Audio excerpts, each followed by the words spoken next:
And we're still talking about the religion without a name, but I'm going to use the breaking news story as a sounding board, okay? I want to just use it as an example of something that you're all getting bombarded with by the mainstream media, and then segue from that. And I'll leave the link below on a channel that I subscribe to, and they're mirroring this video from Democracy Now! And let me just play a little bit. The Nation, I think, on Friday, in his first public remarks following the interview with what are your thoughts? Cornel West. Well, first thing, I think we have to acknowledge that President Obama has very little moral authority at this point. Because we know anybody who tries to rationalize the killing of innocent people is a criminal. George Zimmerman is a criminal. But President Obama is a global George Zimmerman because he tries to rationalize the killing of innocent children, 221 so far, in the name of self-defense. So that there's actually... Okay, now that is pretty deep. What he's doing is pointing out the hypocrisy of Obama. Pakistan, Somalia, the video wants to keep playing. So when he comes to talk about the kill... I have weird problems with it. I told it to stop and it keeps playing. The flash player. So the hypocrisy is really deep, and I would have to appreciate Cornel West here for bringing this point out, because that is huge. That is bold, and it does lead us in the direction of truth. So I haven't listened to the whole thing to analyze it, but as a general rule, we do need people like Cornel West to do what they're doing. Having said that, this is where I want to put the religion without a name into perspective for you, because I'm also doing a political series and talking about how we need to forget about the U.S. Constitution because it's flawed, and you can't beat a dead horse.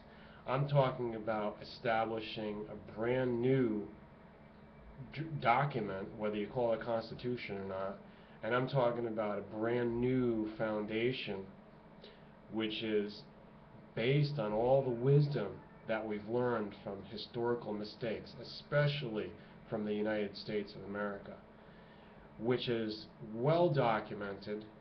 They really strongly try to cover up the facts and the truth, but all this truth is coming out. Whether it has to do with slavery, whether it has to do with the disappeared 13th Amendment that happened even before the Civil War, and they replaced it with a new 13th Amendment, and they made it called the Emancipation Proclamation, when in fact it reestablished slavery after the Civil War. Read the amendment very carefully. And I'm going to point you in the direction of what it did was create the prison system of the US of A Corporation. The entire prison system that's oversight by the federal government and implemented within each state. It has a state-run penitentiary that gets federal dollars, and to some extent they're privatized, but it's all under this umbrella of creating a enslaved prison population to do the work. So this is what you're getting with the new 13th Amendment that they put in after the 1860s, post-Civil War.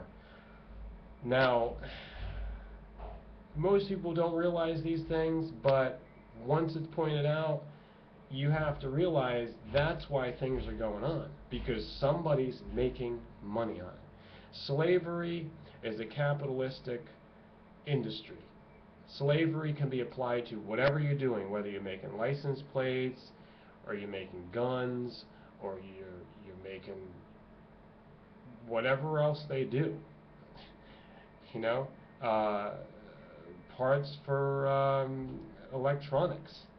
You know, all of this is being done in the name of rehabilitation. This is slavery. Just call it what it is. Why am I going on this tangent? Because you have a wide variety of abuses within this government system. And like Cornel West was pointing out, it's total hypocrisy. These politicians and these leaders that implement this cronyism for all their friends to make a profit have very little to none of the moral standing that you would expect from a true leader. So we need to call out for a new system. We need to call out for benevolent leadership. But how are we going to do this?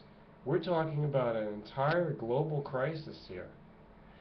And as I said, we need a new foundation for a totally new document to create a government that is doable, a government that can be monitored, and to put it into check when it's starting to turn into tyranny.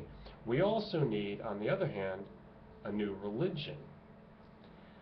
Now, why these things are separate, that's only a part of the transition. Because as you'll see with my other video that I posted last week, I told you the true relationship between spirituality, religion, and government. It's a cycle. They are a circle. One gives way to the next. One gives way to the next. So if you want to pinpoint what's going on with me, what is my movement that I'm promoting, it's more in the spirituality part of the cycle. But I'm keeping in mind the entire picture. I'm not just being spiritual. Because if I was spiritual, I probably wouldn't take the time to do videos for you. I'm just concerned about the government side, and I'm concerned about the religious side. So I use my spirituality to communicate this to you. We have dogs barking now. We have dogs barking. Try not to be distracted.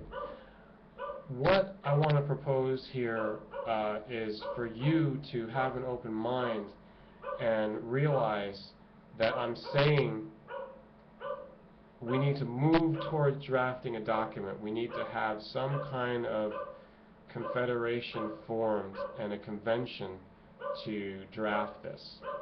Then on the other hand, I'm saying we need the moral authority to be able to do such a thing so that all of the people involved are going to be bonded together under this spiritual truth. Hold on a second, I gotta do something about this dog.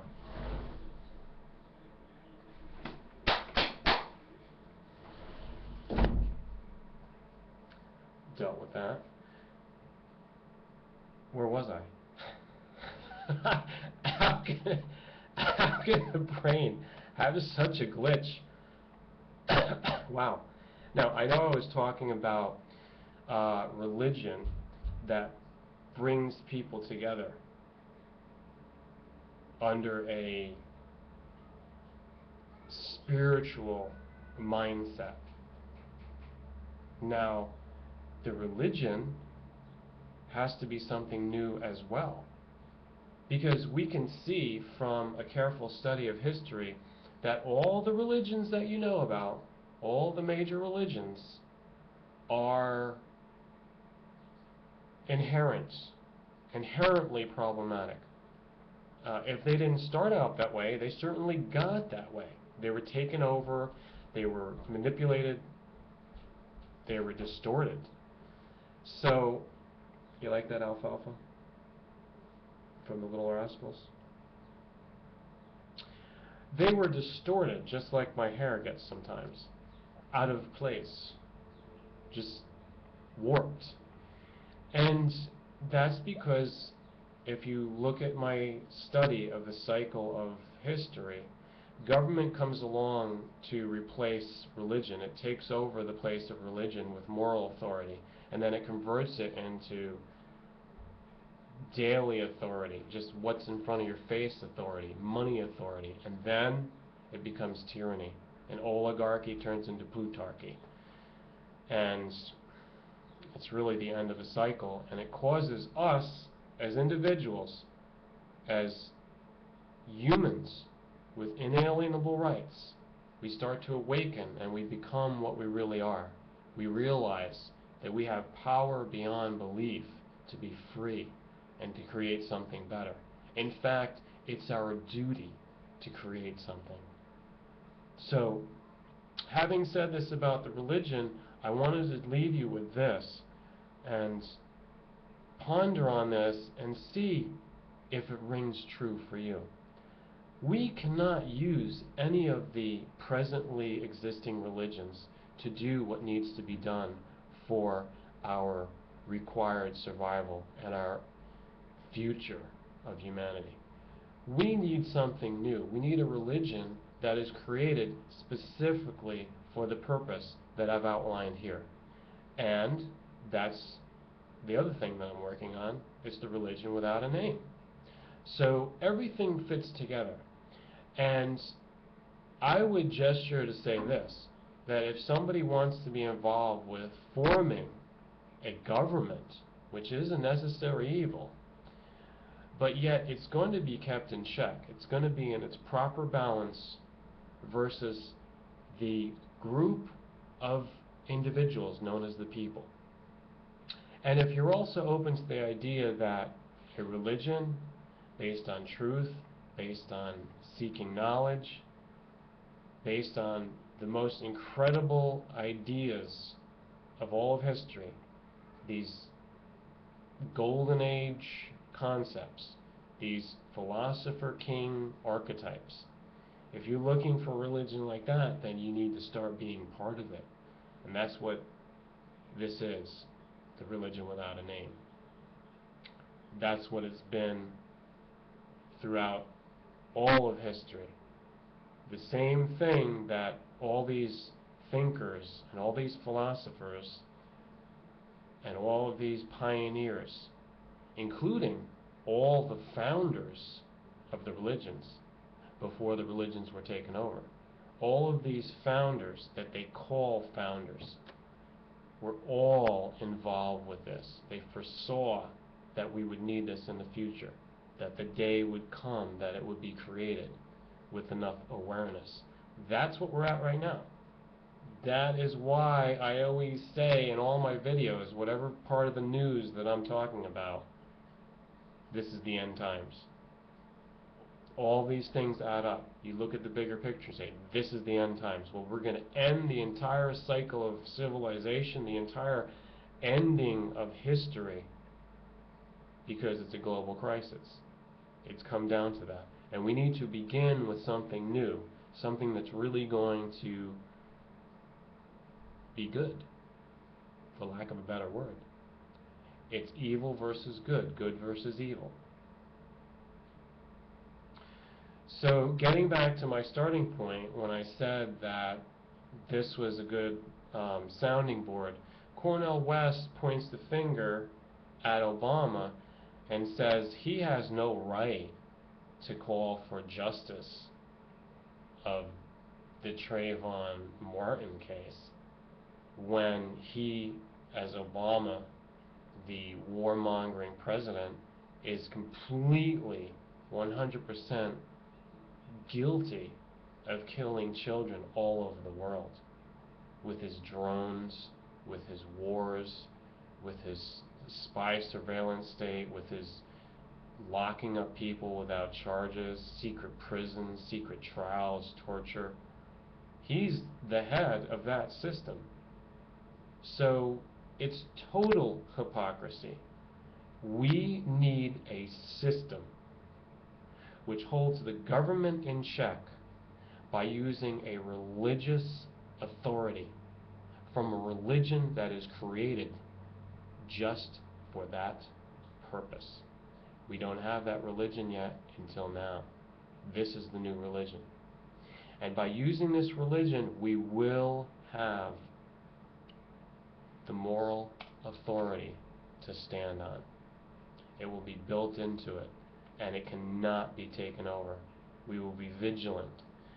One of the founding principles is to defend this at all costs. It needs to be defended. I made a video, I think it was in June 3rd or so. I said something new has to be protected. You should watch that video. It is going to be protected, and that's the only way that it's going to happen. And not only it's going to be protected when it's new, it's going to be protected all the way into its implementation to where we have a global system and a global government that actually works right. It's going to be protected.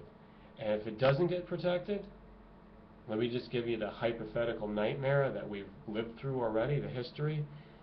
It's going to become just as you see Christianity, it's going to become just as you see Judaism. Look at Zionism in the modern state of Israel. It's going to become like what you see of the corruption of Islam. Look at all these groups fighting, the Sunnis and the Shiites, now the Takfiris. I don't even want to get into that yet. And the Al-Qaeda. It's just a big mess. What does that have to do? Is any of that real jihad? Possibly some of it might be, possibly some of it's the transitional violence that is going to happen whether we like it or not. But to the core of it, do you think really that Islam is the answer for the future of the world? No, it's not. And I'm not going to let it happen. It's not Islam, it's not Christianity, it's not Judaism, it's not Buddhism, it's not any one of those. So let's go for something new. Thanks for listening. Make your comments, share this with all your friends, favorite this in the playlist, and make sure you thumbs up because I need the ratings. And absolutely make sure you're subscribed.